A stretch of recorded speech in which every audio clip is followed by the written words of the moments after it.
আসসালামু আলাইকুম everyone, welcome back to my channel. প্রচণ্ড গরমে যখন সবারই অবস্থা খুব খারাপ, তখন চলে এসেছি টক ঝাল মিষ্টি ঠান্ডা শরবতের রেসিপি নিয়ে। আর এই শরবত যদি তৈরি করা হয় কাঁচা আম দিয়ে, তাহলে তো কোনো কথাই নেই। হ্যাঁ ফ্রেন্ডস, আজকে আপনাদের সাথে শেয়ার করব টক ঝাল মিষ্টি আম পান্নার রেসিপি। এই গরমে কিন্তু এই শরবত খেলে আপনার মন প্রাণ সবই জুড়িয়ে যাবে। তাহলে চলুন আর কথা না বাড়িয়ে চলে যাচ্ছি মূল রেসিপিতে। আম পান্না তৈরি করার জন্য এখানে নিয়ে নিয়েছি কাঁচা আম। আমি এখানে 4টা কাঁচা আম নিয়েছি। এখন এই আমগুলোর খোসা ছাড়িয়ে এগুলো ভালোভাবে ধুয়ে কেটে নিব।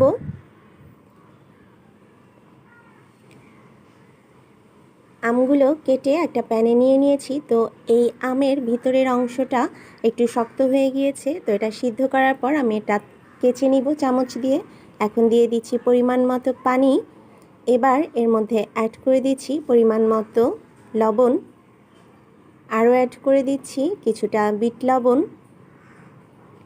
দিয়ে দিচ্ছি গোলমরিচের গুঁড়ো এবং দিয়ে দিচ্ছি ভাজা জিরার গুঁড়ো। আরও অ্যাড করে দিচ্ছি লাল মরিচের গুঁড়ো। তো এই সব কিছু আপনারা আপনাদের পরিমাণ মতো দিয়ে নেবেন। আমি এখানে হাফ কাপ চিনি দিয়ে দিচ্ছি।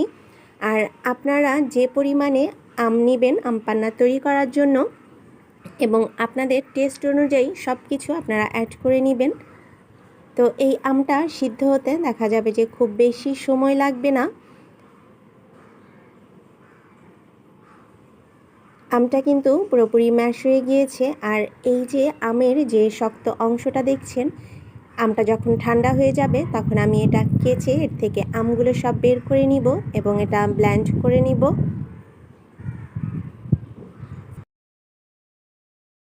একটা ব্লেন্ডারে নিয়ে এখন আমি সিদ্ধ করা আমটা ব্লেন্ড করে নিব। তো এটা কিন্তু সিদ্ধ করার ফলেই একদম ম্যাশ হয়ে গিয়েছে। তারপরেও আমি ব্লেন্ড করে নিচ্ছি যেন এটা একদম সফট এবং স্মুথ হয়ে যায়। আমগুলো ব্লেন্ড করা হয়ে গিয়েছে। তো এইবার আমি এগুলোকে গ্লাসে সার্ভ করে নিব। আম পান্নাটা গ্লাসে ঢালার আগে আমি গ্লাসগুলো একটু ডেকোরেশন করে নিব। আর এর জন্য নিয়ে নিয়েছি লেবু। তো লেবু দিয়ে আমি এভাবে গ্লাসের উপরে ঘষে ঘষে লেবুর রসটা লাগিয়ে নিচ্ছি। তো দুটো গ্লাসেই আমি এভাবে লেবুর রস লাগিয়ে নিব। এবার নিয়ে নিয়েছি একটা পিরিচে একটু চিনি। তো লেবুর রস লাগানো গ্লাসটায় আমি এভাবে করে চিনিটা লাগিয়ে নিচ্ছি। এতে গ্লাসের উপরে কিন্তু খুব সুন্দর হয়ে যায়।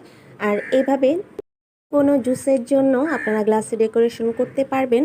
এবার আমি চামচ দিয়ে আম পান্নার স্মুদিটা গ্লাসের মধ্যে দিয়ে দিচ্ছি।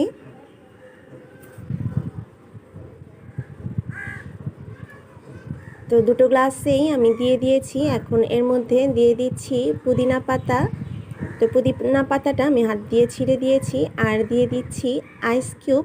আপনারা চাইলে ক্রাশ আইসও দিতে পারবেন।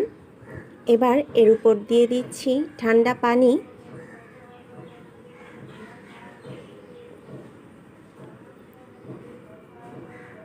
আর পানি দেওয়ার পর আমি চামচ দিয়ে এটা ভালোভাবে নেড়ে নিব যেন আম পান্নার স্মুদিটা এই পানির সাথে ভালোভাবে মিক্সড হয়ে যায়। তো ব্যাস তৈরি হয়ে গেল আমার মজাদার আম পান্না। খুব ইজিলি এই মজাদার আম পান্না ঘরে তৈরি করে ফেলা যায়। আশা করছি আমার আজকের রেসিপিটি আপনাদের কাছে ভালো লেগেছে। যদি ভালো লাগে তাহলে এই গরমে অবশ্যই আপনারা বাসায় ট্রাই করবেন এবং কেমন হলো তা আমাকে কমেন্ট করে জানাবেন। আর যারা আমার চ্যানেলে নতুন আছেন, প্লিজ আমার চ্যানেলটি সাবস্ক্রাইব করবেন। সবাই অনেক ভালো থাকবেন, সুস্থ থাকবেন, সবাই সবার জন্য দোয়া করবেন। আল্লাহ হাফেজ।